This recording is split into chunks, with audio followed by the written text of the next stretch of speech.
So 42 డిగ్రీలా? ఏమిటి madam అది?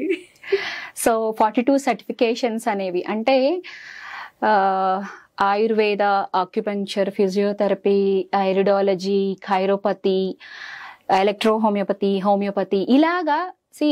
మన చుట్టూ ఎంతో మంది నేను అక్కడ ఆయుర్వేదంకి వెళ్ళాను, నాకు అక్కడ బాగా తగ్గింది అని చెప్పిన వెంటనే ఇంకొకళ్ళు కూడా ఆ ప్లేస్కి వెళ్ళినప్పుడు తనకేం తగ్గకపోవచ్చు.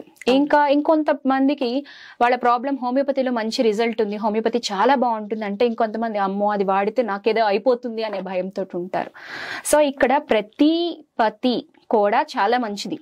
కాకపోతే మన బాడీకి, మన బాడీ మెంటాలిటీకి, మన బాడీ సిచ్యువేషన్స్కి ఏ పతి హెల్ప్ అవుతుంది, లేకపోతే 2-3 రకాల ఇంటిగ్రేటెడ్ అప్రోచెస్ ఇస్తూ ఉండడం వల్ల హెల్ప్ అవుతుందా, ఏదైనా సరే మన బాడీకి, మన బాడీ నేచర్ తత్వానికి సెట్ అయ్యే థెరపీని సెలెక్ట్ చేయడం అనేది ఒక డాక్టర్గా మేము చేసేదన్నమాట. సో అలా సర్చ్ చేసుకుంటూ వెళ్తూ ఉన్నప్పుడు ఇలా మల్టిపుల్ సర్టిఫికేషన్స్ చేస్తూ వాటిల్లో ఉన్న నాలెడ్జ్ని పేషెంట్కి లేకపోతే క్లయింట్కి త్వరగా తగ్గించడానికి, ఇబ్బంది లేకుండా చూసుకోవడానికి, సైడ్ ఎఫెక్ట్ లేకుండా ట్రీట్మెంట్లు ఇవ్వడానికి, న్యాచురల్ వేస్లో వాళ్ళని ముందుకు తీసుకొని వెళ్ళడానికి, లైఫ్ స్టైల్ చేంజెస్ వీటన్నిటిని సజెస్ట్ చేస్తూ ఎన్నో రకాల ఓజోన్ థెరపీస్ ఇలాంటివన్నీ కూడా చేస్తూ మంచి రిజల్ట్స్ ఇవ్వడం అయితే జరుగుతుంది.